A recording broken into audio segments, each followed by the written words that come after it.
땀 흘려 일하지 않는 자 먹지도 말라. 천재는 1%의 영감과 99%의 땀으로 이루어진다. 이렇게 땀은 노력이나 열정, 희망 등과 같이 긍정적인 의미를 가지고 있죠. 네, 그리고 땀은 체온을 유지하는 아주 중요한 역할을 하는데요. 땀을 흘리는 건 아주 자연스러운 현상이지만 이게 일상생활에 지장이 될 정도로 넘쳐 흐른다면 사정은 좀 달라집니다. 시도 때도 없이 뚝뚝 떨어지는 땀 때문에 삶의 질도 뚝뚝 떨어지십니까? 참을 수 없는 존재의 축축함, 다한증에 대해서 어떻게 극복할지 오늘 이 시간을 통해서 자세히 알아보겠습니다. 네, 오늘 도움 말씀 주실 주치의 흉부외과 이덕헌 교수님과 함께하겠습니다. 안녕하십니까? 안녕하십니까? 때이른 더위에 역대 최고 기록이 쏟아졌는데요. 특히 대구는 37도까지 치솟아 이 지역 6월 상승 관측 이래 역대 가장 높은 기온을 기록했고요. 데프리카의 건재함을 알리듯 벌써부터 기승을 부리는 더위. 올해도 어김없이 땀과의 사투를 시작한 이들을 위해 이덕헌 교수가 나섰다.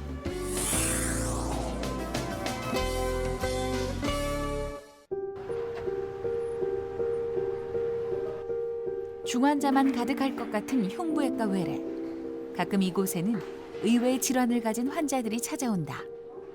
다한증으로 많이 내원하시는 분들은 대개 겨울철보다는 여름철에 조금 더 진료가 증가하는 경향이 있긴 합니다. 하지만 다한증 자체가 계절에 따라서 영향을 받는 그런 질환은 아닙니다. 겨울이든 여름이든 늘 국소 부위, 예를 들면 손이나 겨드랑이 환자들은 늘 땀이 나고, 하지만 여름철이 되면 조금 더 땀이 난다고 느끼고 불편함을 느끼기 때문에 이때쯤 진료를 받으러 오는 경향이 조금 더 많긴 합니다. 그리고 제게 진료를 받으러 오는 환자들은 뭐 각 병원마다 조금씩 차이는 있겠지만, 제게 만약에 예를 들어서 100명 정도 진료 상담을 오신다면 그중에 수술을 결정하고 수술까지 진행하시는 분들은 한 20분, 20명 정도 내외가 됩니다. 그래서 진료 오는 모든 분들이 수술을 하는 것은 아니고 그 중에서 상담을 통해서 적절한 환자들만 선택해서 이렇게 수술을 진행하게 됩니다.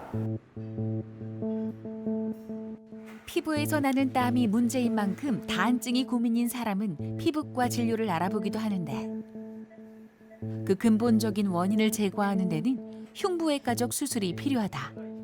다한증 수술은 교감 신경 절제술입니다. 흉부 교감 신경이 흉곽 내에서 지나가기 때문에 흉곽 내부에 주변의 심장, 폐, 척추, 굵은 대혈관 등이 지나가고 있습니다. 그래서 흉부 교감 신경 절제술을 하기 위해서는 그 부분을 잘 알고 있는 흉부외과에서 수술을 진행하고 있습니다. 흉곽 내시경을 통해 간단하게 진행되는 다한증 수술. 흉곽 내시경은 다한증 외의 수술에서도 유용하게 활용된다. 메스를 잡은 지도 벌써 20년. 누군가의 생사를 함께한다는 것이 여전히 쉽지만은 않다. 그렇기에 더더욱 회복되어가는 환자의 모습은 이덕헌 교수에게 항상 자부심으로 남는다. 보상성 다한증이 어떻게 하면 많이 줄어들 수 있을까, 이런 것들이 늘 흉부외과 의사들 사이에서는 고민이고 연구 과제입니다. 그리고 또 어떤 환자들이 예를 들면 뭐 덩치가 차이가 난다든지 나이가 차이가 난다든지 어떤 여러 가지 원인에 의해서 보상성 다한증이 더 많이 생길 수 있다든지 더 적게 생길 수 있다든지 이런 원인 인자, 영양 인자들을 알아낼 수 있다면 수술을 진행하고 결정하는데 아주 도움이 될 거라고 생각합니다. 하지만 그런 것을 밝혀내기가 쉽지는 않습니다. 그래서 여러 흉부외 저뿐만 아니고 다른 여러 선생님들께서 많이 노력하고 있는 중입니다. 7월 7일 오늘이 본격적인 여름더위가 시작된다는 소소입니다. 네. 30도를 웃도는 더위에 마스크까지 껴야 하니까 땀을 많이 흘리는 분들은 괴로울 수밖에 없겠어요. 그렇습니다. 이 땀을 많이 흘린다는 다한증이 생명을 위협하는 질환은 아니지만 일상생활에서 겪는 불편함은 상당히 크다고 합니다. 네. 이렇게 실제로 많은 환자분들이 계신데 교수님께서 만나보신 환자분들 중에서 좀 특별히 기억에 남는 사례가 있을까요? 네, 많은 환자분들이 기억에 남습니다. 네. 그중에서도 특히 수술 후에 만족도가 높았던 환자분들에서 기억에 많이 남습니다. 예를 들어서 바이올린을 전공한 학생이라든지 요리사, 네일 아티스트를 전공하는 학생들이 기억이 많이 남습니다. 이분들은 수술 전에 바이올린을 할 때 손에 땀이 너무 많이 난다든지 요리를 할 때 땀이 너무 많이 나서 장갑을 낄 수가 없습니다. 네. 그래서 많이 고민하다가 수술을 하게 되었고 수술 후에 손에 땀이 줄어들면서 환자가 본인의 일을 수행하는 데 있어서 훨씬 더 자유롭고 편안하게 수행하게 되면서 저에게 만족감을 표시할 때 수술을 했던 의사로서 굉장히 보람도 느끼고 지금까지도 기억에 남는 환자로 기억에 남습니다. 직업과 진로에까지 영향을 줄 만큼 땀으로 인한 고통이 이만저만이 아니네요. 이렇게 속절없이 땀이 흐르는지 알아보기 전에 땀이 어떤 역할을 하는지 교수님 알려주시죠. 네, 땀이란 피부에 땀섬에서 분비되는 액체를 말합니다. 가장 중요한 역할은 체온 조절을 하는 것이고 일부 노폐물을 배출하고 보습 작용을 하는 역할도 하고 있습니다. 땀은 대부분 무색, 무취의 수분으로 구성되어 있고 간혹 땀 냄새를 호소하시는 분들이 있는데 이런 분들은 대부분 피부 주변에 노폐물이나 미생물, 섭취한 음식 등의 영향을 받아서 무색, 무취의 땀이 냄새를 동반하게 되는 것입니다. 예. 땀샘은 주로 우리 몸에 약 200만 개에서 400만 개 정도 분포하고 있습니다. 분당 모든 땀샘에서 0.5cc에서 1ml 정도, 하루에 적게는 500ml, 많게는 1리터 정도까지의 땀을 배출을 하고 있습니다. 물론 고온의 환경에서는 하루에 10리터 이상도 배출할 수 있습니다. 이런 땀샘은 크게 두 종류로 나뉘는데 에크린 땀샘과 아포크린 땀샘이 있습니다. 에크린 땀샘은 약 300만 개 정도로 구성되어 있고 아포크린 땀샘은 그 나머지를 구성하고 있습니다. 하루 평균 500에서 1000ml 정도 배출한다 이렇게 말씀을 해주셨는데 땀도 소변과 마찬가지로 노폐물을 배출하는 역할을 하잖아요. 네네. 그러면 물을 좀 적게 마시면 땀도 좀 적게 배출이 된다 이렇게 생각되는데 실제로 어떤가요? 답부터 말씀드리면 그건 절대 아니다라고 말씀드릴 수 네. 있겠습니다. 네. 땀은 몸의 수분량을 의해서 조절되는 것이 아니고 땀은 몸의 체온 그리고 기온에 의해서 조절이 되고 있습니다. 그래서 몸의 수분량은 대체로 신장에서 조절이 됩니다. 수분량이 많을 때는 소변량이 늘어나고 수분량이 적을 때는 소변량이 줄어들게 됩니다. 그래서 땀이 적게 날 정도로 수분을 섭취하게 되면 땀이 적게 나기 이전에 콩팥이 망가지는 급성 신장 부전에 빠질 수 있고 어떤 경우에는 열사병에 빠질 위험성도 있습니다. 그래서 수분을 적게 섭취하는 것은 절대로 해서는 안 되는 행동이 되겠습니다. 땀 때문에 문제지만은 냄새, 맞아요. 심각한 그 냄새 때문에 문제인데 이게 주로 겨드랑이가 문제인데 이런 분들은 대인 관계가 힘들 만큼 불편함을 많이 호소하더라고요. 이렇게 고약한 땀 냄새를 풍기는 액취증, 이게 다한증이 원인이라고 볼 수가 있습니까? 네, 우선 액취증을 설명하기 전에는 이 땀샘의 종류부터 알고 넘어가야 될 것 같습니다. 네. 땀샘의 구성 성분 중에 에크린 땀샘이라고 있습니다. 이 에크린 땀샘은 그림에서 보시는 바와 같이 손바닥과 발바닥에 주로 분포를 하게 되고 이 에크린 땀샘은 땀샘 혼자 이렇게 독립적으로 표피를 통해서 배출이 되게 되어 있습니다. 주로 다한증과 관련이 있게 되겠습니다. 다음은 아포크린 땀샘인데 아포크린 땀샘은 주로 겨드랑이나 회음부에 분포를 하게 됩니다. 요 그림에서 보시는 바와 같이 모낭을 중심으로 피지성과 땀샘이 같이 분비를 하고 있습니다. 그래서 비교적 끈적거리고 냄새나는 땀을 분비를 할 수 있습니다. 그래서 다한증과 액취증은 다른 질병으로 생각할 수 있고 다한증은 주로 에크린 땀샘에서 영향을 받게 됩니다. 그리고 액취증은 주로 아포크린 땀샘에서 영향을 받게 됩니다. 네. 그래서 치료 자체도 다한증 치료와 액취증 치료는 다른 개념으로 생각을 하셔야 됩니다. 다한증은 액취 방지 스프레이, 시중에 나오는 어떤 스프레이들을 뿌리시는 분들이 있는데 다한증 치료에는 전혀 도움이 되지 않습니다. 네. 그리고 액취증 환자분들이 저한테 찾아오셔서 다한증 수술을 해달라고 하시는 분들도 있습니다. 하지만 이것도 전혀 다른 치료 방법이 되겠습니다. 네. 다한증과 액취증이 땀샘의 종류도 다르고 또 근본적인 치료 방법도 다르다라고 알게 됐는데 다한증이라고 하면 땀이 많이 나는 질환이다 이렇게 알고는 있는데 이 정확한 정의부터 한번 해주시겠어요? 네. 땀이 많이 나는 상황은 우리가 일반적으로 아는 더울 때입니다. 더울 때 땀이 많이 납니다. 그리고 운동을 할 때 땀이 많이 날 수 있습니다. 그리고 땀 분비를 활발하게 하는 물질, 매운 음식이 가장 특징적인 물질이 되겠습니다. 그리고 교감신경계의 항진이 중요한 역할을 하게 되는데 이때는 불안할 때, 긴장될 때, 흥분할 때입니다. 싸울 때, 그럴 때도 교감신경계가 항진이 됩니다. 네. 그리고 갑상선 항진 등의 기저질환이 있을 때도 땀을 많이 흘리게 되겠습니다.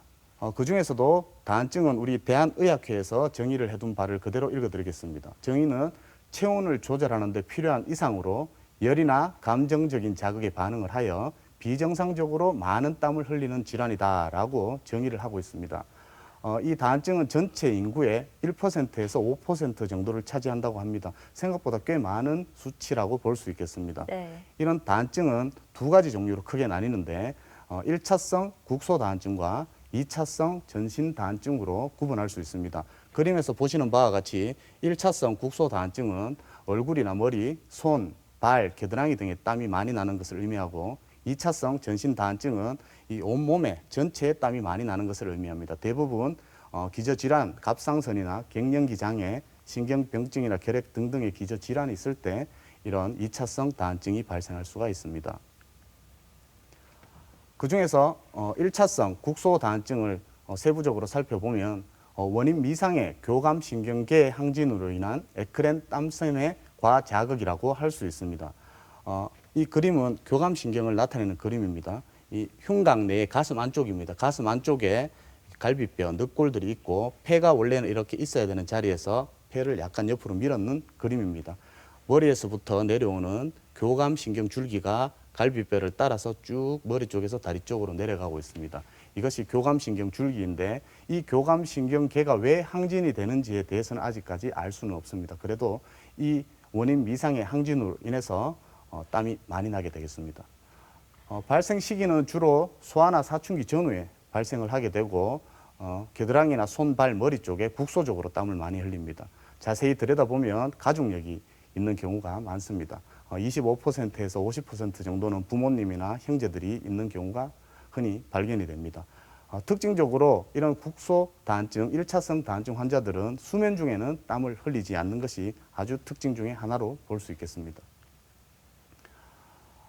많은 환자분들이 1차성 다한증을 어떻게 진단하는지 궁금해하는데 몇 가지 요소로 자가로 진단을 해볼 수 있는 방법이 있겠습니다. 네. 기본적으로 내가 6개월 이상 특별한 원인이 없었는데 어떤 특정 부분에 땀이 너무 많이 난다라는 환자들 중에 다음 중에 두 가지 이상이 본인과 나와 해당이 된다면 1차성 다한증을 강하게 의심해 볼 수 있겠습니다. 네. 첫 번째로는 이러한 증상이 25세 전후에 발생했다. 두 번째는 좌우 대칭적으로 땀이 난다. 오른손도 나고 왼손도 난다. 오른쪽 얼굴도 나고 왼쪽 얼굴도 난다. 이렇게 볼 수 있습니다. 그리고 자면은 괜찮다. 수면 중에는 땀이 나지 않는다. 그리고 일주일에 한 번은 늘 이 문제 때문에 불편함을 느끼고 살고 있다. 보니까 우리 가족 중에도 이런 사람이 있다. 그리고 마지막으로 일상생활을 못하겠다. 일상생활에 너무 지장이 있다. 이 6가지 중에 2가지에 해당되면 본인이 1차성 국소다한증일 가능성이 높다라고 판단해 볼 수 있겠습니다. 네, 땀 때문에 고민이다 하시는 분들 자가진단법 체크해 보셨는지요? 여기 2가지 이상이 해당된다면은 1차성 다한증을 의심해 봐야 되겠네요. 네, 그렇습니다. 자, 또 계절이 계절이니만큼 더운 여름철에 땀이 많이 나는 건 자연스러운 일인데요. 이 다한증도 계절 영향을 많이 받을 것 같은데 어떻습니까? 네, 맞습니다. 계절 영향을 많이 받는다고 할 수도 있고 아니라고 할 수도 있습니다. 네. 국소다한증 환자들이 증상이 여름철에 그 증상이 조금 더 심해지는 것은 맞습니다. 네. 하지만 이 국소다한증 환자들은 겨울에도 그 증상이 없어지지가 않습니다. 그래서 겨울에도 손에는 늘 땀이 많이 나고 겨드랑이에는 늘 땀이 많이 나는 불편함을 가지고 있는 것이 계절적인 특징이 되겠습니다. 네. 네, 계절에 관계없이 주르륵 흐르는 땀을 멈추려면 정확한 진단을 통해서 치료를 받아야겠는데요. 그런데 이 땀의 양을 측정하기는 상당히 힘들지 않겠습니까? 네. 주로 어떤 방법을 통해서 다한증이다 이렇게 진단을 내리게 됩니까? 네, 맞습니다. 다한증의 진단 방법은 우리 혈압이나 당뇨처럼 수치가 정확하게 있으면 좋겠지만 그러한 방법은 없습니다. 네. 우선 요드 녹말 반응 검사가 있는데 보시는 그림에서와 같이 요드를 뿌린 녹말을 손에 뿌리고 잠시 기다리면 땀이 많이 나는 부위에 색깔이 이렇게 보라색으로 변합니다. 이 사진에 나오는 그림은 굉장히 심한 경우에 속합니다. 그리고 두 번째는 증발되는 땀의 양을 측정할 수도 있고 세 번째는 적외선 체열을 측정해서 어느 부위에 땀이 많이 나는지를 측정해 볼 수도 있습니다. 하지만 이런 검사법들은 실제 병원에서 임상에서 흔히 이용되고 있지는 않습니다. 오히려 이런 시각적 정량화라는 검사법으로 서로 의사와 환자 간에 소통을 하고 있습니다. 이 시각적 정량화는 그냥 직관적으로 환자와 의사 간에 소통을 하게 되는 것입니다. 환자분이 오셔서 어느 정도에 해당하십니까? 라고 물어보면 저는 그림을 보고 대충 이 정도 되는 것 같아요 라고 말을 하면 진단이 될 수 있습니다. 조금 더 자세하게 보시면 손입니다. 손을 예를 들어보면 정상적인 손이 이 정도라면 본인의 손은 어느 정도입니까? 라고 질문을 합니다. 저는 조금 마른 편입니다. 저는 약간 습한 편입니다. 저는 손이 젖어 있어요. 저는 손이 땀이 뚝뚝 떨어지는 정도입니다. 네. 저는 손이 물에 풍덩 담궜던 것처럼 땀이 뚝뚝뚝 떨어집니다. 라고 그냥 직관적으로 서로 소통을 할 수 있겠습니다. 이런 방식으로 진단을 하게 됩니다. 네. 땀이 떨어지는 분들은 정말 많이 떨어지네요. 그러니까요. 네. 이게 진단 방법도 있지만 일단 개개인이 얼마나 불편함을 느끼는가에 따라서 그 그렇죠. 치료 방법이 달라질 것 같은데 어느 정도로 이게 불편해야지 치료를 결정할 수 있을까요? 예, 다한증을 치료를 결정할 때는 가장 중요한 요소는 본인이 불편함을 느낄 때입니다. 그러면 구체적으로 어떤 불편함이 있냐고 보시면 땀 때문에 손이나 겨드랑이 등에 습진이나 허물이 너무 자주 벗겨져서 불편하다. 땀이 많아서 늘 손이 차갑고 창백하다. 책이나 시험지가 젖어서 필기, 악기, 운전, 요리 등등 수작업이 모두 불편하다. 악수나 상대방과의 접촉 시에 불쾌감을 주는 것 같다. 그리고 땀으로 얇은 상의에 겨드랑이가 너무 젖고 변색이 되어서 불편하다. 여자분들 같은 경우에 얼굴 화장을 못하겠다. 그리고 얼굴에 흐르는 땀으로 남 앞에 서기가 두렵다. 그리고 얼굴에 땀뿐만 아니고 쉬 달아오르고 홍조를 띠는 분들도 있습니다. 이런 식의 본인의 불편함을 주관적으로 느낀다면 치료를 받아야 하겠습니다. 다한증 치료에 있어서 가장 큰 특징 중에 하나는 땀이라는 것은 내가 스스로 조절을 할 수가 없다라는 것이 가장 큰 특징입니다. 예를 들어서 무릎이 아프다거나 허리가 아프신 분들은 쉬면 됩니다. 무릎을 쓰지 않으면 되고 누워 있으면 되고 네. 담배 때문에 술 때문에 병이 오신 분들은 담배를 끊으면 되고 술을 끊으면 됩니다. 하지만 다한증이라는 이 증상은 스스로 막을 방법이 없습니다. 쉬어도 땀이 나고 운동을 해도 나고 금연, 금주, 식이 조절을 하더라도 땀은 늘 나기 때문에 이런 환자분들, 다한증 환자분들 같은 경우에는 어떤 연구에서는 우울증과의 상관관계가 보통 사람들보다 3배 이상 위험하다라고 하는 보고도 있습니다. 물론 다한증 환자가 다 우울증 환자라는 말은 아닙니다. 우울증에 그만큼 노출되어 있다라고 볼 수 있겠습니다. 다한증은 생명을 위협하는 질환이 아니기 때문에 불편함을 감수하고 참고 계시는 분들이 많다 그래요. 네. 그래서 심해지면 우울증 같은 마음의 병이 생길 수가 있으니까 그 전에 적절한 치료를 받아보시는 게 좋겠습니다. 네, 이 다한증 치료를 위해서 바르는 약은 시중에 많이 판매되고 있습니다. 이렇게 약물 치료도 가능할 거고 또 증상에 따라서 수술, 시술 방법도 될 텐데 또 이외에 어떤 다양한 치료 방법들이 있나요? 네. 다한증의 치료 방법에는 크게 비수술적 치료와 수술적 치료로 나눠볼 수 있습니다. 비수술적 치료에는 국소 외용제, 흔히 바르는 약이라고 합니다. 그리고 내복약, 먹는 약을 의미합니다. 그리고 세 번째로는 이온 영동 치료를 할 수도 있고 네 번째로 보톡스 주사를 주입할 수도 있습니다. 그리고 수술적 치료로는 교감신경 절제 또는 차단술을 시행할 수 있습니다. 그중에서 국소 외용제, 바르는 약입니다. 이 약은 염화 알루미늄이라는 제제인데 네. 시중에 약국에 일반 의약품으로 10여 가지 이상 국내에 시판이 되고 있습니다. 손과 겨드랑이에 주로 사용하는 약들이 쭉 있고 얼굴에 특화돼서 만들어진 제품도 있습니다. 약국에 가셔서 누구든지 쉽게 본인 증상에 맞게 구입해서 사용하시면 됩니다. 네. 이런 국소 외용제, 바르는 약들은 그림에서 보시는 바와 같이 그 국소 약을 피부에 바르게 되면 염화 알루미늄이라는 성분이 땀과 결합을 해서 침전물을 형성을 합니다. 이렇게 침전물이 만들어지면 이 침전물이 크기가 땀샘보다 작기 때문에 이렇게 땀샘으로 침투를 하게 됩니다. 그래서 결국에는 땀샘을 막아주는 그런 역할을 하게 됩니다.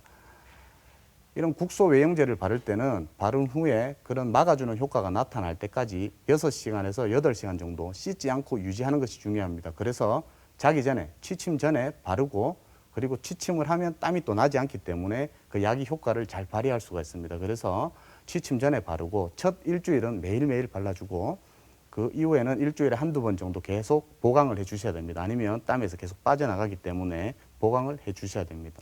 이런 국소 외용제의 가장 큰 단점은 중단하면 다시 땀이 난다는 것입니다.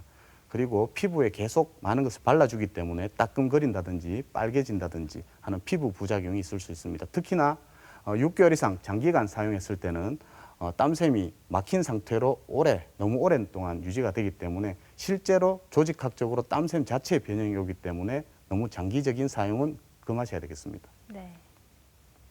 그리고 먹는 약이 있습니다. 먹는 약은 여러 가지 제품이 있지만 그중에서도 글리코피롤레이트라는 항콜린성 약물이 가장 많이 사용되고 있습니다. 원래는 위산 분비 억제 약으로 만들어졌는데 전신 땀 분비를 억제하는 효과도 있어서 최근에는 다한증에 먹는 약으로 사용되고 있습니다. 이 약은 공복에 복용하셔야 되고 이 먹는 약의 단점 역시 한 반나절 정도, 12시간 정도 지속된 이후에는 원상 복귀가 됩니다.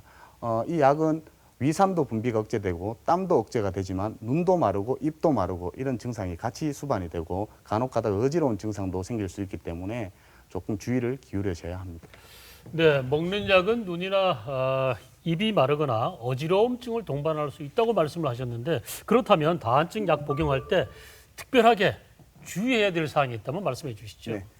먹는 약을 복용할 때 특히 주의해야 할 점은 이 약을 복용한 후에는 더운 환경에 노출이 되면 안 됩니다. 예를 들어서 과도한 운동을 한다거나 사우나, 온천, 찜질방 등을 사용할 계획이 있으시면 사용에 주의를 기울이셔야 되고 그 이유는 이 약을 먹음으로 해서 땀 분비가 되지 않는데 더운 환경에 노출됨으로 해서 체온 조절에 이상이 생기고 열사병에 빠질 위험도 있습니다. 그리고 두 번째는 소아나 임산부, 녹내장, 근무력증, 장폐쇄, 방광 출구 막힘증 환자 같은 이런 기저 질환이 있는 분들은 이 약의 부작용이 더 나타날 수 있기 때문에 사용에 주의를 기울이셔야 합니다. 네. 네.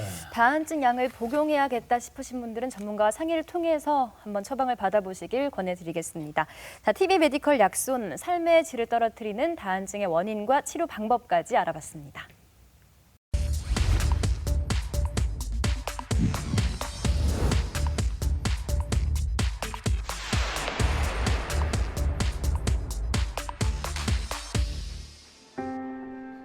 땀과 함께 뚝 떨어지는 자신감. 오늘 처음 흉부외과를 찾은 예지 씨의 고민은 시도 때도 없는 손과 발의 땀이다. 핸드폰 터치잖아요. 터치를 하는데 이제 한 번에 잘 안 먹힌다거나 뭐 이제 오타를 많이 낸다거나 그리고 일반적으로 A4 같은 종이에 이제 글씨를 쓸 때도 종이가 젖어가지고 이제 그런 면이나 뭐 버스 손잡이 같은 경우에도 조금만 잡고 있어도 땀이 흥건하게 있어가지고 그런 증상들이 불편해서 병원에 왔습니다. 조금만 움직이면 혹여나 긴장이라도 하면 비 오듯 쏟아지는 땀. 그야말로 남들은 모를 자신만 아는 고통이다. 사회생활이 가장 왕성한 20대, 30대 젊은 사람들이 가장 많고 남자, 여자의 그 구성비는 큰 차이는 없습니다. 그래서 대부분 직장 내지는 자기가 하고 있는 일과 연관되어서 손을 많이 쓰는 음악을 한다든지 악기를 다룬다든지 요리를 한다든지 아니면 그 사물을 많이 봐야 되는 분필을 잡아야 된다든지 이런 일을 많이 하는 젊은 연령층에서 수술 상담을 많이 하고 손에 땀이 많이 나서 고민을 가장 많이 하는 그런 연령대가 되겠습니다. 예지 씨의 다한증은 비교적 경미한 편. 하지만 다한증은 병의 경중보다 환자가 느끼는 불편함이 더 중요하다. 보통 사람들은 이제 뭐 손 씻으면 되지 않느냐 이런 식으로 말씀하시는데 손을 씻어도 저는 땀이 나는 편이고 매번 축축하거든요. 손과 발이. 그래서 그런 게 스트레스. 근본적으로 해결할 수 있는 건 수술 방법인 건 알고 있는데 이제 수술이 간단한 수술이라고 해도 수술이니까 조금 더 고민해보고 상의해보고 그렇게 수술을 결정해야 될 것 같습니다. 생명에 직결되는 사안이 아닌 만큼 수술 결정은 오롯이 환자의 몫. 예지 씨는 땀 걱정 없는 일상을 한 번 더 떠올려 본다.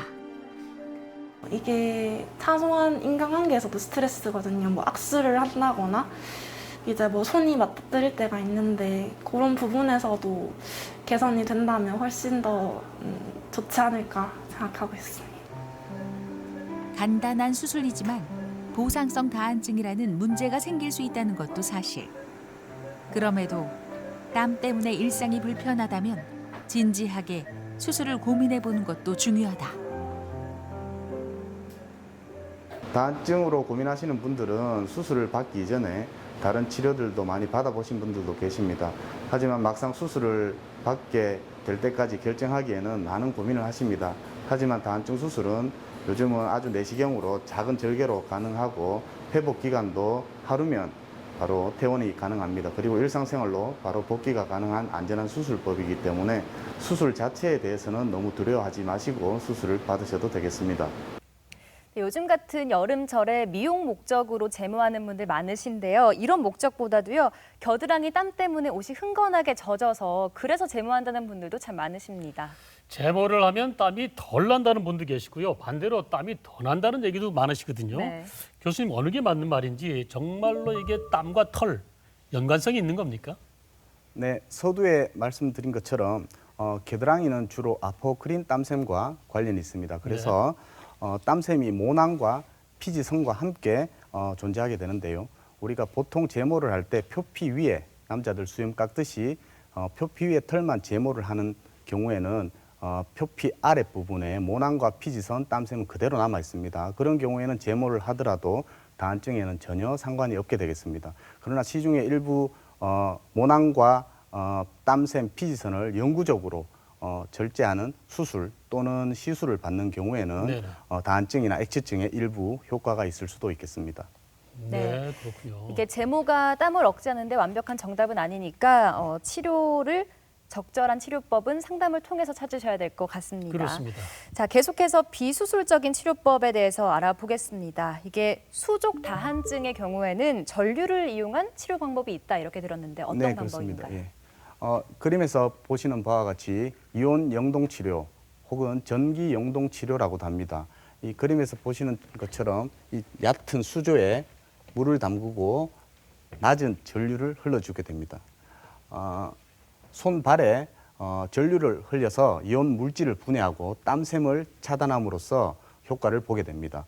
전류는 몸에 이상이 없을 정도의 20에서 25mA 정도의 낮은 전류를 보통 흘리고 특징적으로 하루에 20분 전후로 계속 물에 담그고 있어야 됩니다. 일주일에 4-5번 정도는 하셔야 되고 2-3주 이상 꾸준히 치료를 하셔야 됩니다. 그러면 2주 정도 될 무렵에 땀이 적게 나기 시작하는 효과를 보고 있습니다.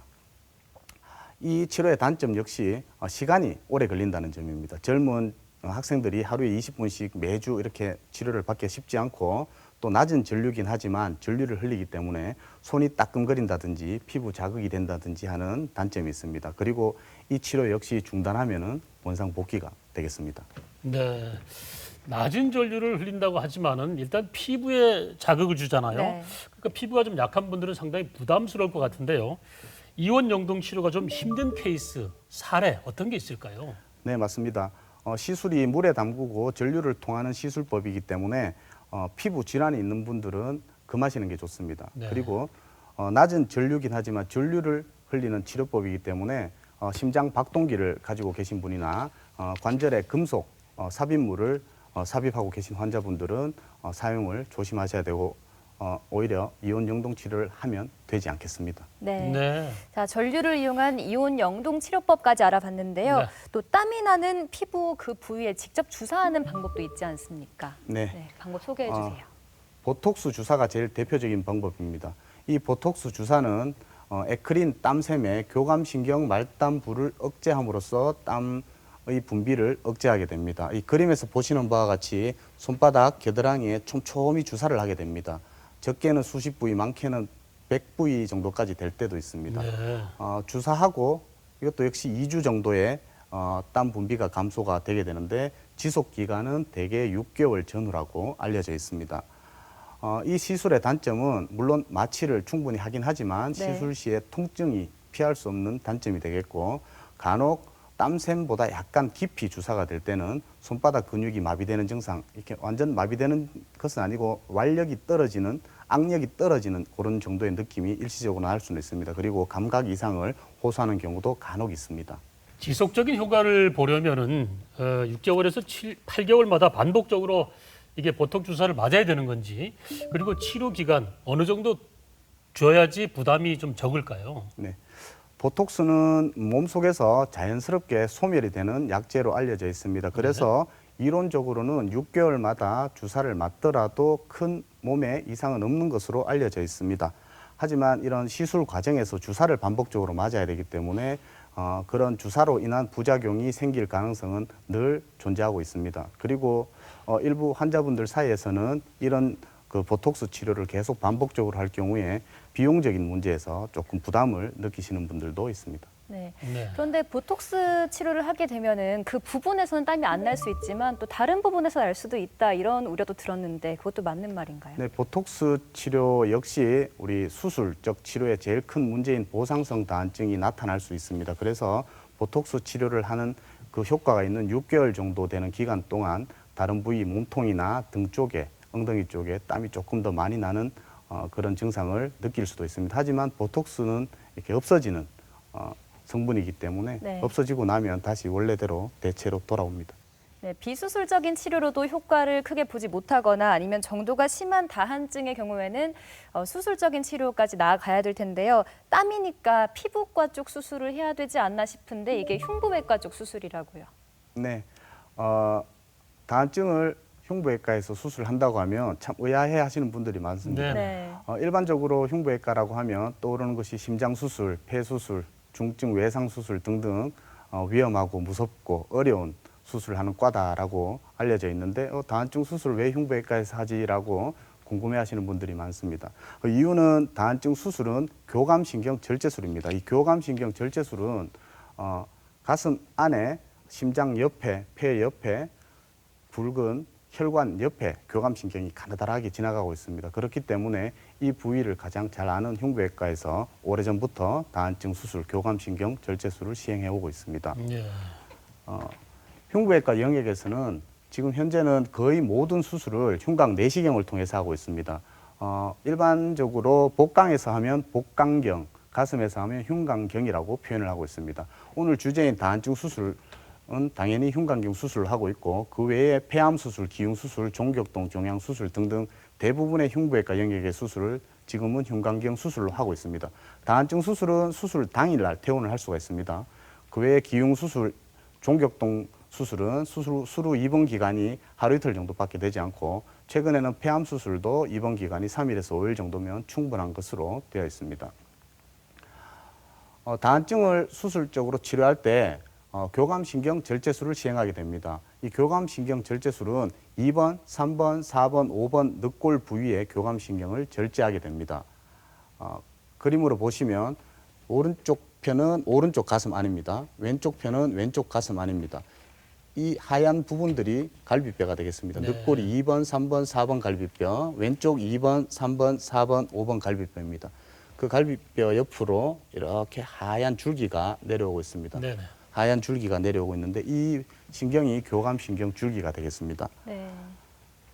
흉곽 내시경 수술을 할 때 다한증 수술을 위해서 전신 마취를 하고 자세는 이렇게 만세를 하는 자세를 하고 있습니다. 전신 마취 후에 양쪽 가슴에 옆구리에 2군데 정도 2에서 5mm 정도 되는 작은 구멍을 2개를 뚫고 한쪽에 한 10분 정도 두 쪽 다 합쳐서 20분 정도면 수술이 가능합니다. 그리고 오전에 수술을 했다면 오후에 바로 퇴원이 가능하고 일상생활로 바로 복귀가 가능합니다. 네. 간혹 통증이나 출혈, 기흉, 상처 감염 등이 생길 수 있는데 이런 부작용은 거의 없는 것으로 보고 있습니다. 네, 수술 시간도 30분 내외고 또 수술 후에 바로 일상생활로 복귀할 수 있다는 거 다행스러운 일이네요. 네. 자, 교수님께서 실제 수술 영상과 사진 자료를 준비해 오셨는데 보면서 자세히 설명을 좀 부탁드리겠습니다. 네. 수술 영상입니다. 짧게 준비를 했습니다. 네. 좀 전에 보신 그 사진의 동영상이 되겠습니다. 제가 이쪽 기구로 교감신경을 만지고 있습니다. 2번 갈비뼈, 3번, 4번, 5번 갈비뼈가 되겠습니다. 여기 보시면 하얀 줄이 교감신경 줄기가 되겠습니다. 네. 오른쪽에 있는 이런 푸릇푸릇한 것들은 큰 혈관들로 손상이 되면 굉장히 위험한 장기가 되겠습니다. 네. 조금 더 가까이서 보시면 여기에 뭐가 탁탁 걸리면서 교감신경 줄기가 보일 수 있습니다. 네. 이렇게 걸립니다. 이 부위를 절제를 하게 되겠습니다. 사진으로 다시 보시면 내려오는 교감신경 줄기를 4번 늑골 위에서 이렇게 절제를 하게 됩니다. 절제를 했습니다. 이 부분은 왼쪽입니다. 4번 늑골 위에 지나가는 교감신경을 절제를 하게 됩니다. 네. 수술 자체는 비교적 굉장히 간단하다고 볼 수 있습니다. 그리고 이 장면은 교감신경의 클립 차단술이 되겠습니다. 이전의 사진은 이 부분을 절제를 했는데 이 부분은 4번 늑골 위에 교감신경을 클립으로 찝어서 수술을 하는 교감신경 클립 차단술을 찍은 사진입니다. 이렇게 크게 교감신경 절제술과 클립 차단술이 있는데 클립 차단술과 절제술의 차이는 신경 절제술은 영구적이다. 네. 자르면 돌이킬 수 없다는 특징이 있고 그런 영구적인 단점을 보강하기 위해서 클립 차단술이 개발이 되었습니다. 그래서 클립을 찝고 마취해서 깨서 회복해서 일상생활에서 한 2주 정도 겪어보고 수술 부위의 효과가 미미하다거나 내지는 다른 곳에 보상성 다한증이 너무 심하거나 할 때 그러면 다시 수술을 해서 클립을 제거하자라는 의도로 클립 차단술이 개발이 되었고 최근에 이런 차단술들이 연구가 많아지면서 조사를 해보니까 2주 정도 되는 시점에서 클립 차단술을 제거를 하더라도 영구적으로 없어지는 경우가 많다라는 보고가 있어서 최근에는 국제 흉부외과 학회 권고사항으로 클립 차단술 역시 영구적일 가능성이 높다라고 충분히 조언하고 수술을 시행하라라고 하고 있습니다. 네. 네. 이게 간단하게 진행되는 수술이라고는 하셨지만 환자분들 입장에선 참 큰 결심을 하고 진행하는 거잖아요. 맞습니다. 이 수술의 예후는 어떤 편인가요? 수술의 예후는 재발로 설명할 수가 있겠습니다. 수술 후의 재발률은 적게는 0%, 많게는 13%로 보고되고 있고 재발 시점도 수술 후 3개월부터 18개월까지 다양하게 보고가 되고 있습니다.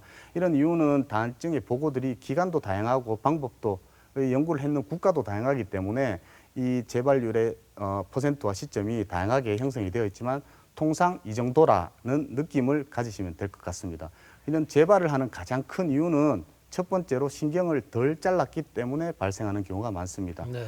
좀 전에 그림에서 보신 것처럼 옆으로 신경을 이렇게 잘라주는데 불충분하게 잘라서 남아있을 때 네. 내지는 신경에 우회로가 있는 경우가 있습니다. 신경의 대체 경로, 쿤쭈 신경이라고 하는데 이런 신경이 있는 경우에는 그 부위를 절단했다고 생각했는데 증상은 그대로 남아있는 혹은 재발을 하게 되는 경우를 만날 수가 있습니다. 재발을 하게 되는 경우에는 어떻게 해야 되느냐 고민을 하게 되는데 대부분 재수술을 시행하게 됩니다. 아래 위, 좀 전에 4번 늑간으로 제가 사진을 보여드렸는데 3번 내지는 5번 한 늑간씩 더 추가로 신경을 절제를 할 수도 있고 또 옆으로 좀 더 넓게 절제를 하는 경우가 있습니다. 이런 재수술 환자들을 모아서 본 결과 대체로 90% 이상 호전을 보였고 하지만 안타깝게도 보상성 다한증은 조금 더 증가하는 그런 양상을 볼 수는 있었습니다. 하지만 재발에 대한 치료는 충분히 할 수 있다라고 볼 수 있습니다.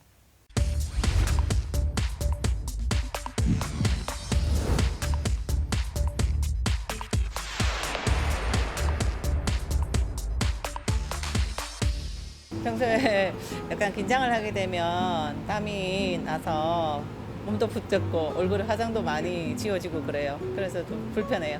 저는 몸에 땀이 많이 나서 밝은색 옷을 못 입어요. 어두운 색만 입고 다닙니다. 저는 손에 땀 때문에 다른 사람하고 악수하는 것도 힘듭니다. 제들기면 안 움직이라고 에어컨과 선풍기가 없으면 살 수가 없어요. 주변에서 뭐 약이라든지 뭐 한약이라든지 많이 주시던데 추천하고 막상 먹어봐도 별 효과를 못 보겠더라고요.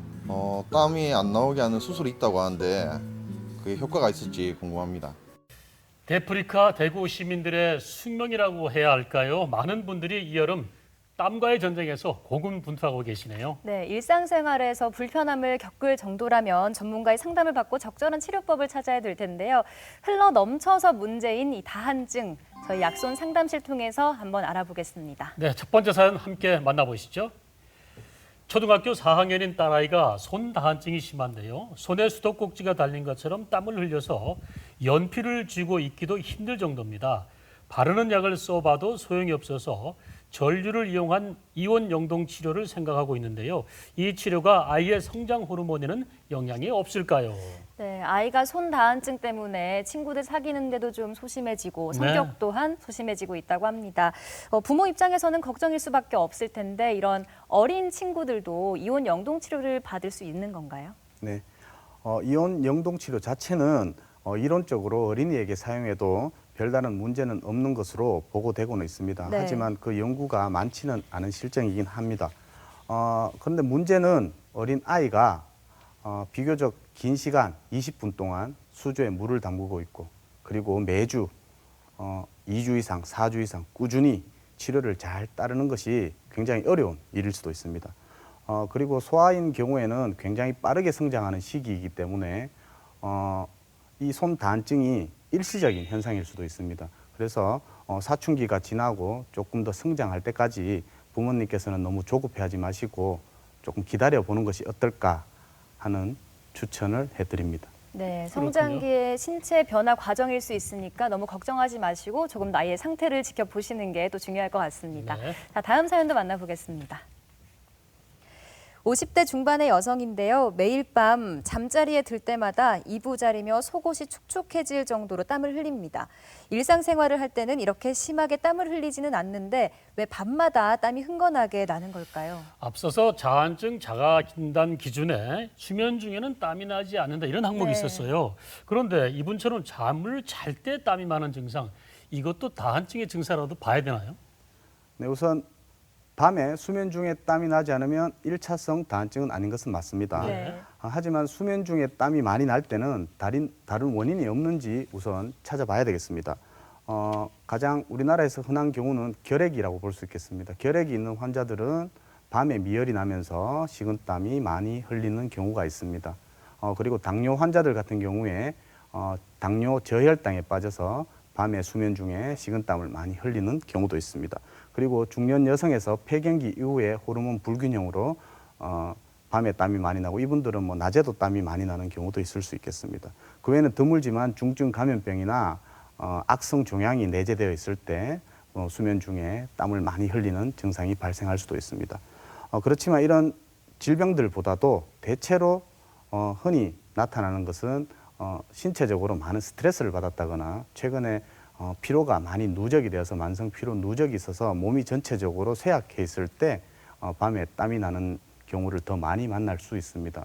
그리고 자세히 얘기를 하다 보면 어이없게도 밤에 주무실 때 이 밤에 방 안에 공기 온도가 높은 경우가 더 많고 네. 또 어이없게는 옷을 많이 입고 자는 경우도 있을 수 있습니다. 그래서 밤에 땀이 너무 많이 난다고 걱정부터 하지 마시고 일단 한 달 정도 꾸준히 지켜보시면서 선선하게 만들고 몸을 좋게 만들다 보면은 호전이 있지 않을까라고 생각을 해봅니다. 네, 한 달 동안 또 준비를 하시지만 그래도 땀이 나실 때는 다른 질환을 의심해 봐야 될 것 같습니다. 네. 자, 계속해서 다음 사연 만나보겠습니다.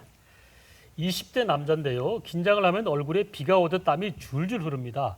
취준생이라 면접도 봐야 해서 수술을 심각하게 고민하고 있는데요. 비용이 부담됩니다. 혹시 다한증 수술도 건강보험 적용이 되나요? 네, 아무래도 취업 준비생이다 보니까 비용 부담이 클 것 같습니다. 네. 그렇다고 부모님께 좀 부탁을 드리자니 미안한 마음이 앞설 것 같은데 그렇겠죠. 많이들 궁금해하실 것 같아요. 다한증 수술이 보험 적용이 되나요? 네, 다한증 수술은 현재 우리나라 건강보험이 적용 대상입니다. 그래서 보험을 받을 수 있으십니다. 그리고 이 다한증 수술은 그림에서 보신 바와 같이 특별히 고가의 수술 기구를 사용하지 않습니다.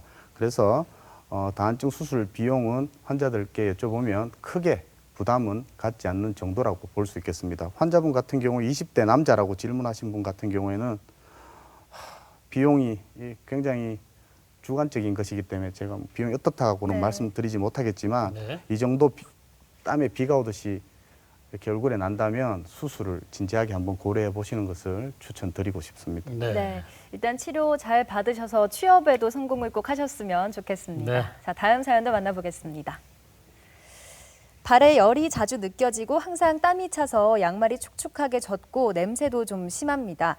특히 요즘 같은 여름철에 샌들을 신을 수 없을 만큼 발이 미끄러운데요. 이럴 경우 어떤 치료를 받으면 좋을까요?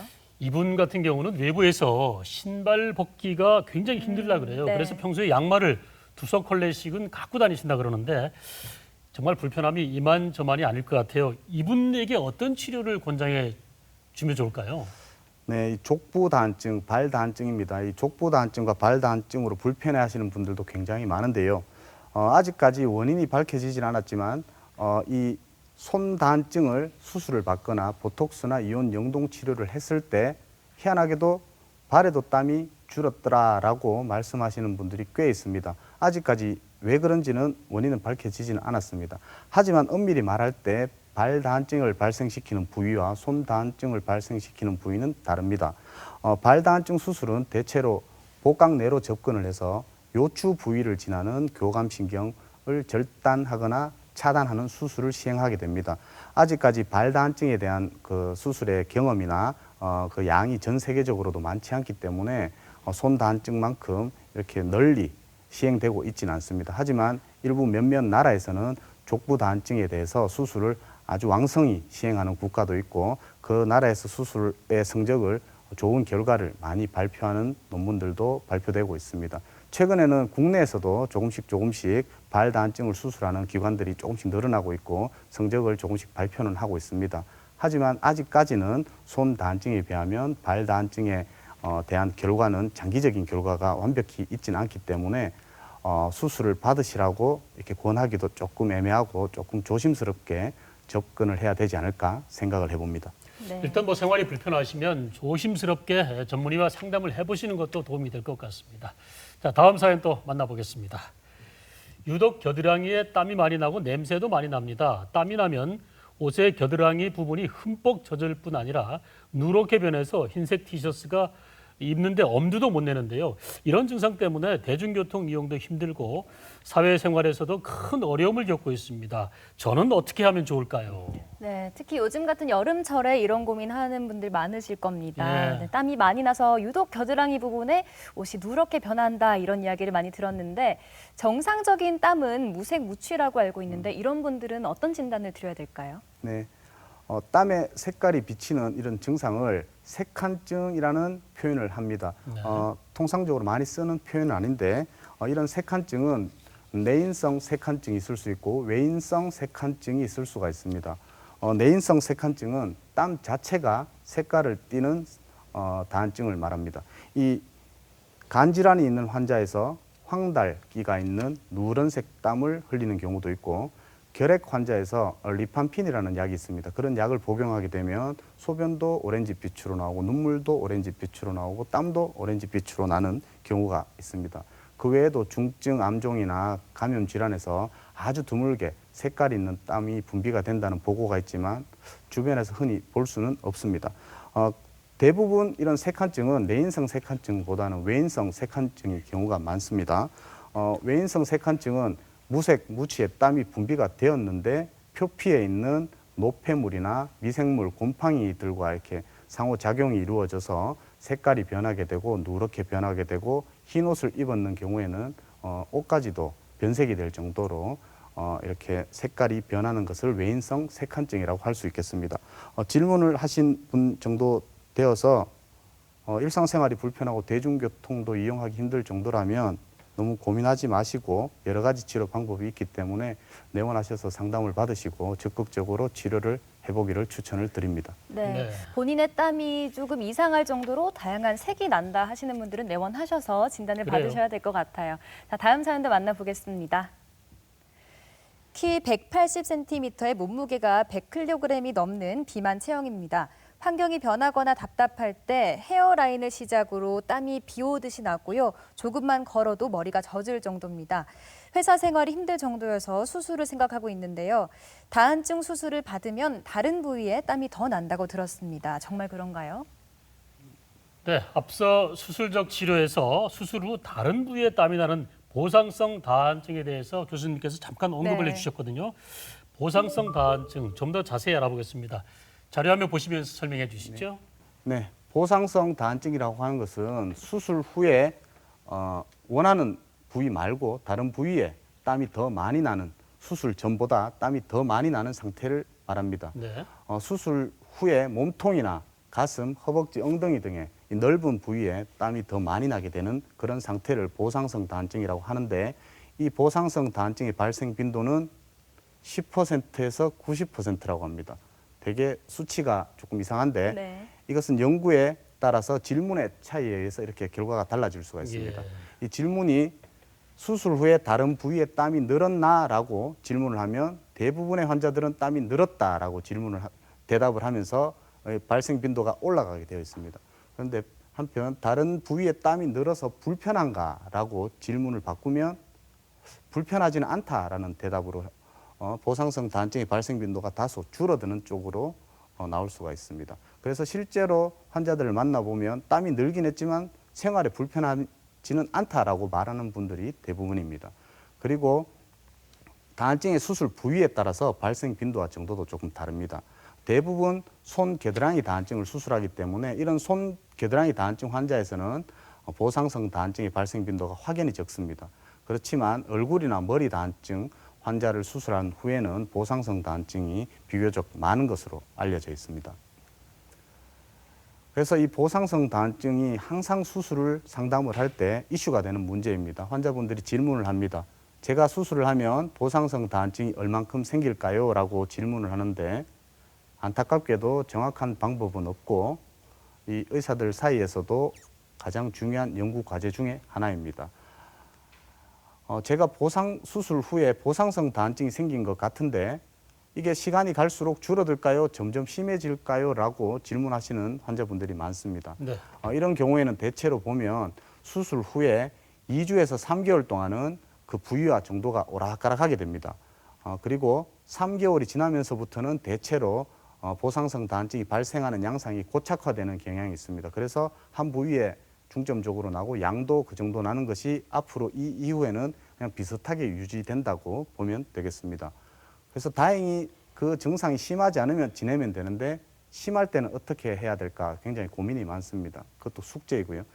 이런 보상성 다한증의 치료 방법에 대한 명확한 규정은 아직까지도 전 세계적으로는 없는 실정입니다. 그래서 보상성 다한증이 생겼을 때 앞서 설명드린 그런 치료 방법들로 치료를 하게 되어 있습니다. 대부분 비수술적인 방법으로 보상성 다한증이 많이 생긴 부위에 국소 외용제를 바른다든지 또 약을 또 그때그때마다 복용한다든지 보톡스 주사를 다시 맞는다든지 하는 비수술적 치료를 할 수 있는데 보상성 다한증으로 이렇게 치료까지 받는 분들은 그렇게 많지는 않습니다. 너무 심한 환자들에서 보상성 다한증을 재수술을 할 수 있는가라는 분들도 많습니다. 하지만 간혹 아주 드물게 보상성 다한증을 재수술을 하는 경우도 있긴 하지만 아직까지 널리 시행되고 있지는 않습니다. 네. 네. 보상성 다한증의 치료 방법까지 알아봤습니다. 이 다한증이라는 게 워낙 일상생활에 불편함이 큰 질환이다 보니까 네. 온라인상에 아주 많은 정보들이 있습니다. 그리고 이 정보들을 무턱대고 맹신하는 분들이 많으셔서 좀 걱정이긴 합니다. 네, 최근에 우리 다한증뿐만 아니고 우리나라 사회의 문제일 수도 있습니다. 이 정보가 너무 많고 정보의 홍수라고 볼 수도 있겠습니다. 여러 가지 대형 포털 사이트도 많고 갖은 이게 SNS든 튜브든 이런 사이트가 너무 많기 때문에 네. 좋은 점으로 좋은 정보도 너무 많이 접할 수 있지만 반대로 거짓 정보, 틀린 정보도 그만큼 많겠습니다. 그래서 이런 비전문가들이 일반인들이 좋은 정보만을 가려내기에는 너무 어렵고 현실적으로 거의 불가능하다고 볼 수 있겠습니다. 그래서 너무 혼자 고민하지 마시고 병원에 내원하셔서 본인에게 맞는 진료를 받고 상담을 하는 것이 좋겠습니다. 네, 많은 분들에게 불편함을 주는 다한증까지 알아봤는데요. 자, 마지막으로 더운 여름에 땀 때문에 고생하시는 분들을 위해서 당부 말씀 부탁드리겠습니다. 이렇게 땀 때문에 고생하시는 분들이 당장의 생명에는 지장이 없고 건강에는 이상이 없기 때문에 개인적인 이런 일들로 이런 이유 저런 이유로 치료를 미루시고 진료를 미루시고 그때그때 그냥 생활하시는 분들이 생각보다 주변에 많습니다. 지금 이 시간에도 그냥 그렇게 지내시는 분들이 많을 텐데요. 너무 걱정하지 마시고 언제든지 병원에 내원하셔서 본인 상태를 점검하고 상담을 받고 본인 몸에 맞는 적절한 치료를 선택하셔서 이번 한 해 올 여름부터는 아주 기분 좋고 상쾌하고 뽀송뽀송한 여름을 지낼 수 있으면 좋겠습니다. 네. 자, 노폐물을 배출하고 우리 몸의 체온을 유지시켜주는 땀. 없어서는 안 될 존재인 만큼 땀은 몸과 마음의 상태를 알려주는 아주 중요한 시그널입니다. 네, 넘치는 땀 때문에 불편을 갖고 계시다면 참지만 마시고 전문의와 상담을 통해서 나만의 치료법을 찾아보시기 바랍니다. 네, 폭발하는 땀샘, 다한증의 진단과 치료 방법까지 알아봤습니다. 흉부외과 이덕헌 교수님과 함께했습니다. 감사합니다. 감사합니다.